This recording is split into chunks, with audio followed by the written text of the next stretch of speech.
Hi, I'm John with WTI.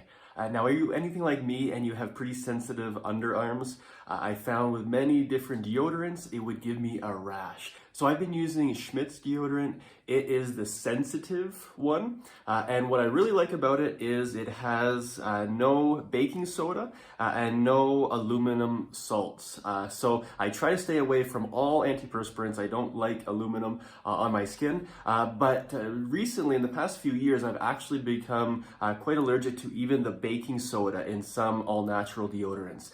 So this deodorant, I find it works very, very well. I like it because it goes on clear. This is the hemp seed oil and patchouli, and I really, really like it, especially because I'm a guy. I don't want to smell really fruity, but I find that this smells just a little bit citrusy, a little bit earthy. I use it every day, and it does not give me any kind of rash. So I have very sensitive skin, but this does not give me any kind of rash.